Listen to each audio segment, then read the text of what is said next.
Alright, here's the status of my tank. Right now, I could probably use a little bit, another coat of paint on the exterior, but it's not too bad. I plan on adding some more paint around different areas. What I wanted to show is last week, when I visited, I put on a liner.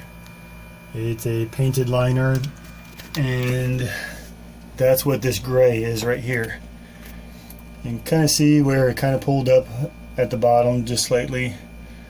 That's really not too bad, I think, because what you can't really tell on the video, at least what I'm seeing, is the surface here feels glossy, and even looking down, actually right there, you can kind of see the reflection from the light on the camera.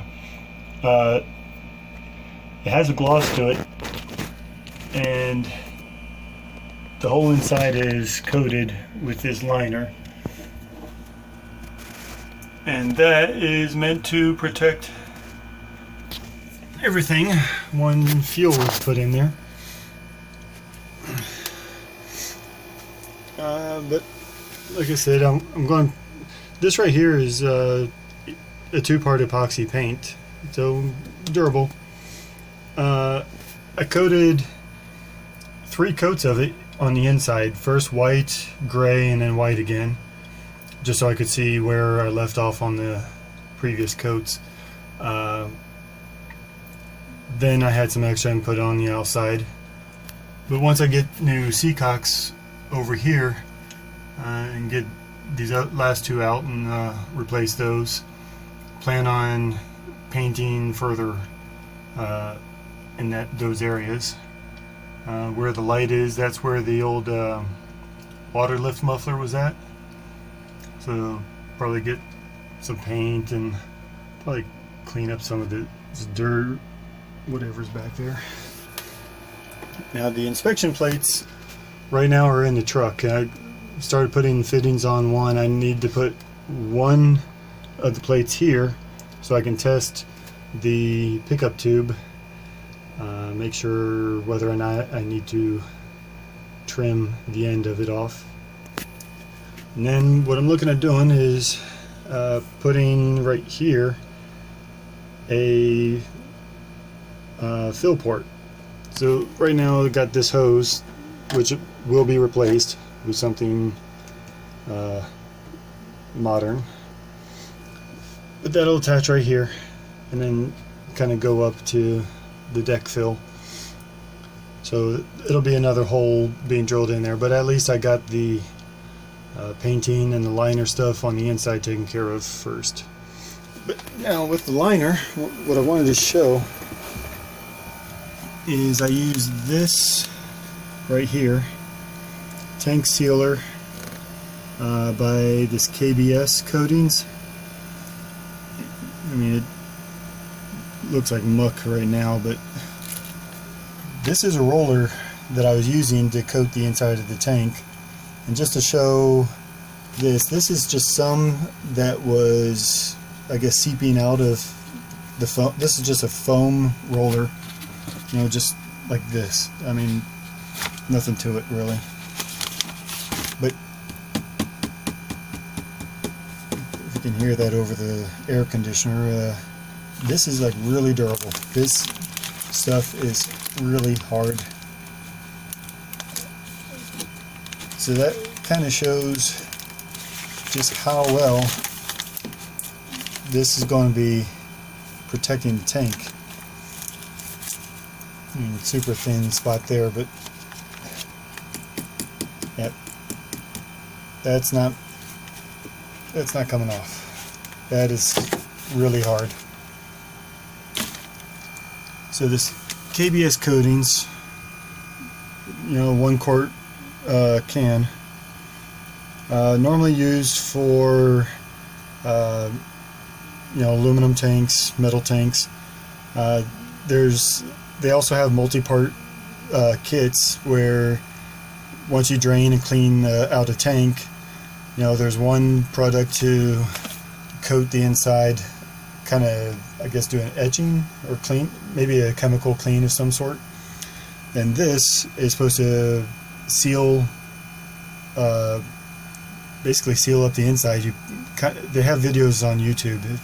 I think it's on YouTube. But you pour the sealer in, and you know, like if you have a motorcycle tank or a small vehicle tank, you can just put it in, turn it all around, make sure you coat the inside, and then you put it upside down back into the can so it'll drain, and you let it cure for 4 days. That's what it says on the can. And that's, I guess, what gets it to harden up. And then you come back and sealed up and ready to go again. So that's what I'm looking at right now. Just I cleaned out the cockpit. Here's the air conditioner for now, but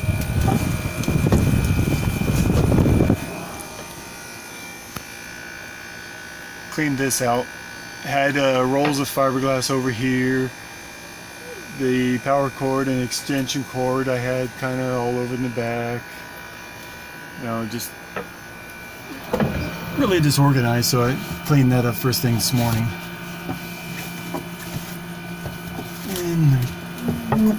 But still got a whole bunch of stuff all over the place, so I need to clean up in here. But back to the tank. Alright, so the fill port and the return will be on this inspection plate, and then back here I need to measure to make sure the size, but I'm going to drill and tap a hole in that inspection port for the vent. Yeah,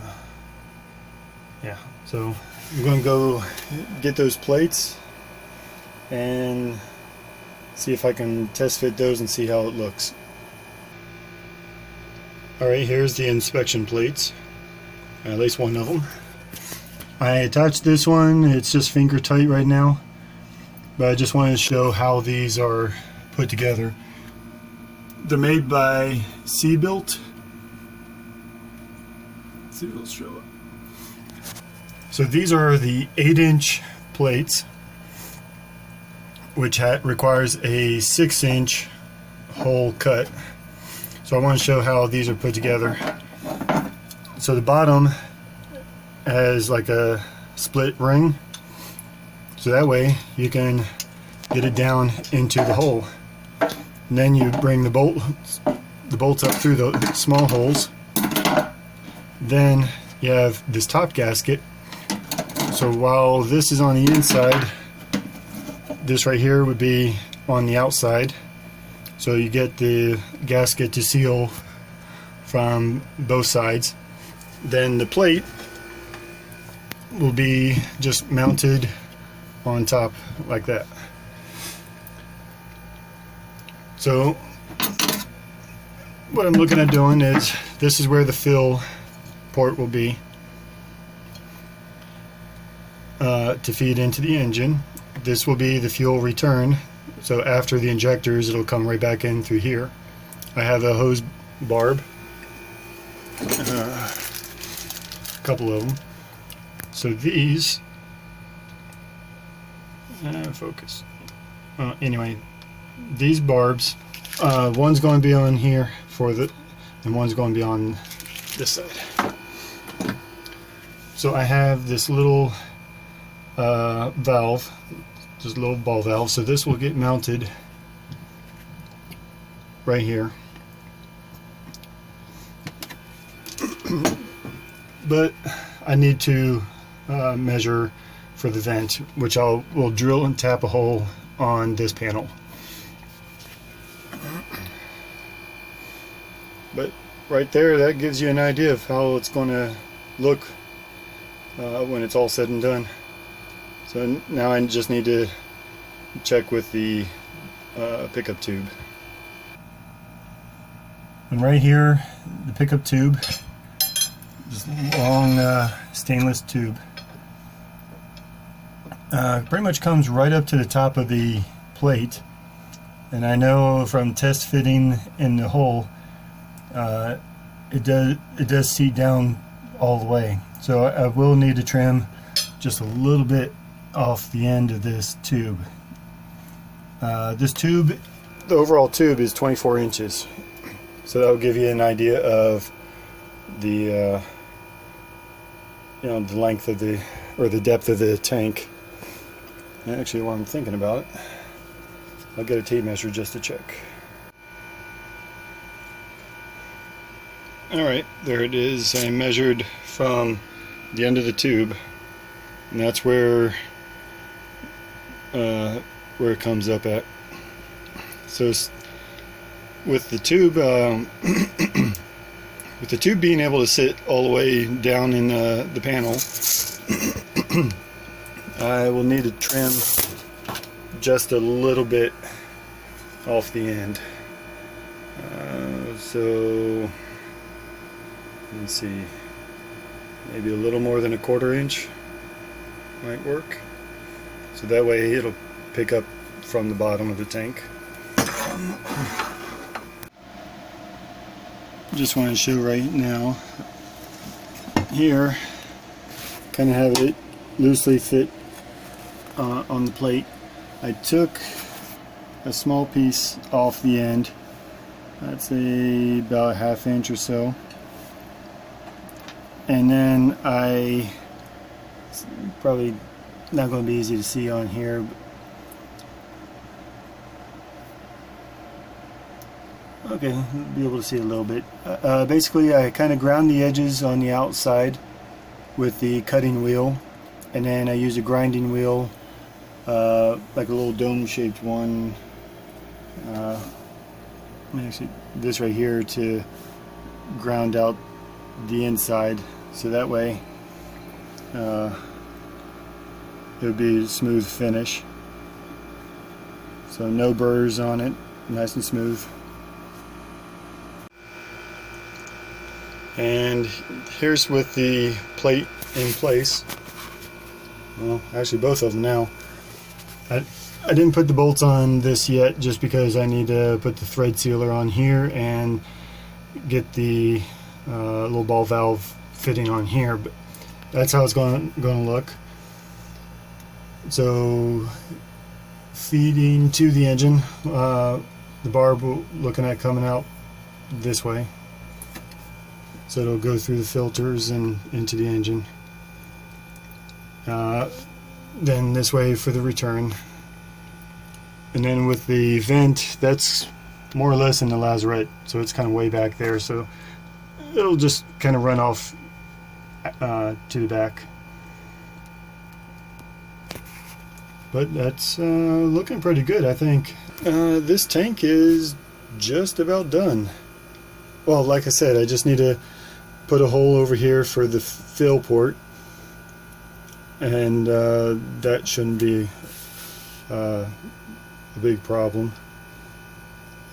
Although I think the hole saw for that is either in the truck or in the house. But either way, that's how it's looking. And thank you very much for checking out this video.